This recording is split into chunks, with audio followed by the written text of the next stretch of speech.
Hello, today is Read With Me. I am going to read the first section of Dr. Jekyll and Mr Hyde. I'm hoping that this will encourage you to read the full book in English. The book is slightly different to the movies, so it's interesting to see how they change it. The story of the door. Mr. Utterson, the lawyer, was a man of rugged countenance, that was never lighted by a smile, cold, scanty, and embarrassed in discourse, backwards in sentiment, lean, long, dusty, dreary, and yet somehow lovable. At friendly meetings, and when the wine was to his taste, something eminently human beaconed from his eye. Something indeed which never found its way into his talk, but which spoke not only in these silent symbols of his after-dinner face, but more often and loudly in the acts of his life. He was austere with himself, drank gin when he was alone, to mortify a taste for vintages. And though he enjoyed the theatre, he had not crossed the doors of one for 20 years. But he had an improved tolerance for others, sometimes wondering almost with envy at the high pressure of spirits involved in their misdeeds, and in any extremity inclined to help rather than to reprove. I incline to Cain's heresy, he used to say quaintly. I let my brother go to the devil in his own way. In this character, it was frequently his fortune to be the last reputable acquaintance, and in the last good influence in the lives of the down-going men. And to such as these, so long as they came about his chambers, he never marked a shade of change in his demeanour. No doubt the feat was easy to Mr. Utterson, for he was undemonstrative at the best, and even his friendships seemed to be founded in a similar catholicity of good nature. It is the mark of a modest man to accept his friendly circle, ready-made from the hands of opportunity, and that was the lawyer's way. His friends were those of his own blood, or those whom he had known the longest. His affections, like ivy, were the growth of time. They implied no aptness in the object. Hence, no doubt, the bond that united him to Mr. Richard Enfield, his distant kinsman, the well-known man about town, was a nut to crack for many. What these two could see in each other, or what subject they could find in common. It was reported by those who encountered them in their Sunday walks that they said nothing, looked particularly dull, and would hail with obvious relief the appearance of a friend. For all that, the two men put the greatest store by these excursions, counted them the chief jewel of each week, and not only set aside occasions of pleasure, but even resisted the calls of business, that they might enjoy them uninterrupted. It chanced on one of these rambles that their way led them down a by-street in a busy quarter of London. The street was small and what is called quiet, but it drove a thriving trade on the weekdays. The inhabitants were all doing well, it seemed, and all emulously hoping to do better still, and lay out the surplus of their gains in coquetry, so that the shop fronts stood along that thoroughfare with an air of invitation, like rows of smiling saleswomen. Even on Sunday, when it veiled its more florid charms, and lay comparatively empty of passage, the street shone out in contrast to its dingy neighbourhood, like a fire in a forest, with its freshly painted shutters, well-polished brasses, and general cleanliness and a gaiety of note, instantly caught and pleased the eye of the passenger. 2 doors from one corner, on the left hand going east, the line was broken by an entry of a court, and just at that point a certain sinister block of building thrust forward its gable on the street. It was 2 stories high, showed no window, nothing but a door on the lower story, and a blind forehead of discoloured wall on the upper, and bore in every feature the marks of prolonged and sordid negligence. The door, which was equipped with neither bell nor knocker, was blistered and disdained. Tramps slouched into the recess and struck matches on the panels. Children kept shop upon the steps. A schoolboy had tried his knife on the mouldings. And for close on a generation, no one had appeared to drive away these random visitors or to repair their ravages. Mr. Enfield and the lawyer were on the other side of the by-street, but when they came abreast of the entry, the former lifted up his cane and pointed. "Did you ever remark that door?" he asked, and when his companion had replied in the affirmative, "It is connected in my mind," added he, "with a very odd story." "Indeed," said Mr. Utterson, with a slight change of voice. "And what was that?" "Well, it was this way," returned Mr. Enfield. "Well, it was this way," returned Enfield. "I was coming home from some place at the end of the world, about 3 o'clock of a black winter morning, and my way lay through a part of town where there was literally nothing to be seen but lamps, street after street, and all the folks asleep. Street after street, all lighted up as if for a procession, and all as empty as a church, till at last I got into that state of mind when a man listens and listens and begins to long for the sight of a policeman. All at once I saw 2 figures, one of a little man who was stumping along eastward at a good walk, and the other a girl of maybe 8 or 10 who was running as hard as she was able down a cross street. Well, sir, the 2 ran into one another, naturally enough, at the corner. And then came the horrible part of the thing, for the man trampled calmly over the child's body and left her screaming on the ground. It sounds nothing to hear, but it was hellish to see. It wasn't like a man, it was like some damned juggernaut. I gave a view, hallo! Took to my heels, collared my gentleman, and brought him back to where there was already quite a group about the screaming child. He was so perfectly cool and made no resistance, but gave me one look so ugly that it brought out the sweat on me like running. The people who had turned out were the girl's own family, and pretty soon the doctor, for whom she had been sent, put in his appearance. Well, the child was not much worse, more frightened according to the sawbones, the doctor, and there you might have supposed would be an end to it. But there was one curious circumstance. I had taken a loathing to my gentleman at first sight. So had the child's family, which was only natural. But the doctor's case was what struck me.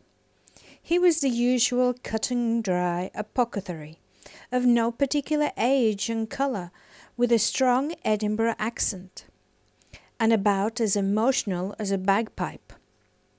Well, sir, he was like the rest of us. Every time he looked at my prisoner, I saw the sawbones turn sick and white with the desire to kill him. I knew what was in our mind, just as he knew what was in mine, and killing would be out of the question. We did the next best. We told the man we could and would make such a scandal out of this as should make his name stink from one end of London to the other. If he had any friends or any credit, we undertook that he would lose them. And all the time, as we pitched it red hot, we were keeping the women off him as best we could, for they were wild as harpies. I never saw a circle of such hateful faces, and there was the man in the middle, with a kind of black sneering coolness, frightened too, I could see that, but carrying it off, sir, really like Satan. If you choose to make a capital out of this accident, he said, I'm naturally helpless. No gentleman but wishes to avoid a scene, says he. Name your figure. Well, we screwed him up to £100 for the child's family. He would have clearly liked to stick out, but there was something about the lot of us that meant mischief, and at last he struck. The next thing was to get the money, and where do you think he carried us? But to that place with the door, whipped out a key, went in, and presently came back with the matter of £10 in gold and a cheque for the balance on Coutts, drawn payable to bearer, and signed with a name that I can't mention, though it's one of the points of my story. But it was the name of at least a very well-known and often printed. The figure was stiff, but the signature was good for more than that, if only it was genuine. I took the liberty of pointing out to my gentleman that the whole business looked apocryphal, and that a man does not, in real life, walk into a cellar door at 4 a.m. and come out of it with another man's cheque for close to £100. But he was quite easy and sneering. Set your mind at rest, says he. I will stay with you till the bank's open, and cash the cheque myself. So we set off, the doctor and the child's father, and our friend, and myself, and passed the rest of the night in my chambers. And the next day, when we breakfasted, went into the body of the bank, I gave in the cheque myself, and said I had every reason to believe it was a forgery. Not a bit of it. The cheque was genuine, said Mr. Utterson. I see you feel as I do, said Mr. Enfield. Yes, it's a bad story, for my man was a fellow that nobody could have to do with, a really damnable man, and the person that drew the cheque is the very pink of the proprieties, celebrated too, and what makes it worse, one of your fellows who do what they call good. Blackmail, I suppose, an honest man paying through the nose for some of the capers of his youth. Blackmail House is what I call that place with the door in consequence, though even that, you know, is far from explaining all, he added, and with the words fell into a vein of musing. From all of this he was recalled by Mr. Utterson asking rather suddenly, "And you know if the drawer of the cheque lives there?" "A likely place, isn't it?" returned Mr. Enfield. "But I happen to have noticed his address. He lives in some square or other." "And you never asked about the place with the door?" said Mr. Utterson. "No, sir. I had a delicacy," was the reply. "I feel very strongly about putting questions. It partakes too much of the style of the Day of Judgment. You start a question, and it's like starting a stone. You sit quietly on the top of a hill, and away the stone goes, starting others. And presently some bland old bird, the last you would have thought of, is knocked on the head in his own back garden, and the family have to change their name. No, sir, I make it a rule of mine. The more it looks like Queer Street, the less I ask. A very good rule, too, said the lawyer. But I have studied the place for myself, continued Mr. Enfield. It seems scarcely a house, but there is no other door, and nobody goes in or out of that one, but once in a great while the gentleman of my adventure. There are 3 windows looking on the court from the first floor, none below. The windows are always shut, but they're clean. And then there is a chimney, which is generally smoking, so someone must live there. And yet it's not so sure, for the buildings are so packed tightly yet about the court that it's hard to say one where it ends and another begins. The pair walked on again in silence for a while, and then, "Enfield," said Mr. Utterson, "that's a good rule of yours." "Yes, I think it is," returned Enfield. "But for all that," continued the lawyer, "there's one point I want to ask. I want to ask the name of that man who walked over the child." "Well," said Mr. Enfield, "I can't see what harm it would do. It was a man of the name of Hyde." Said Mr. Utterson. "What sort of a man is he?" "He's not easy to describe.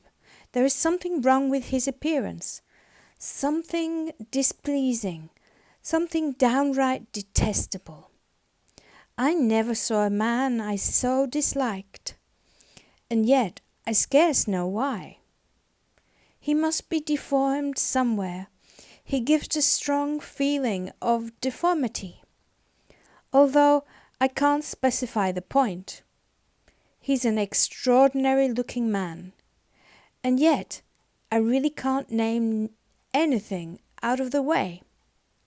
No, sir, I can make no hand of it. I can't describe him. And it's not for want of memory, for I declare I can see him at this moment." Mr. Utterson again walked some way in silence, and obviously under a weight of consideration.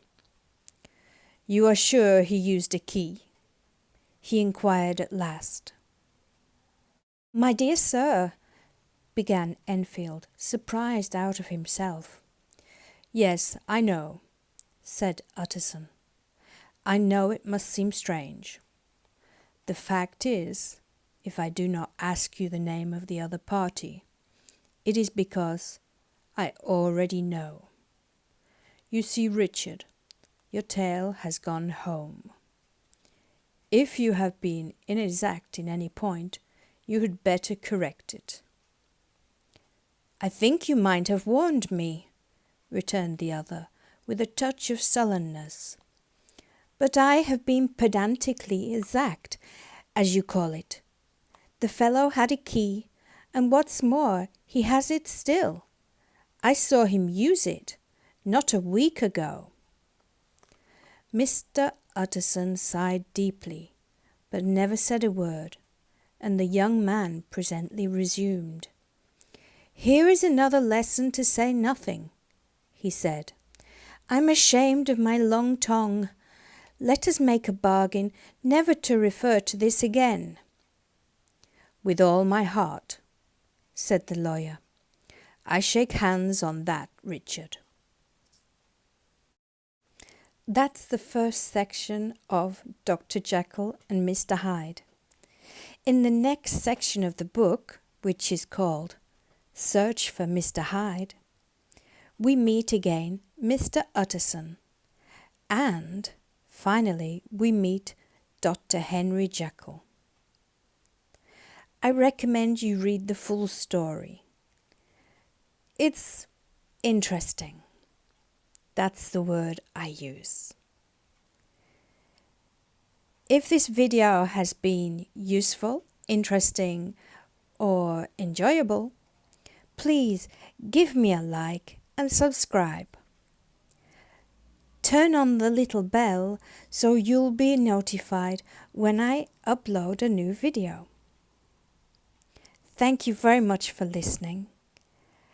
Tell me in the comments if you have read this book already, or if you would like to read it. Have a wonderful day. This is Kim.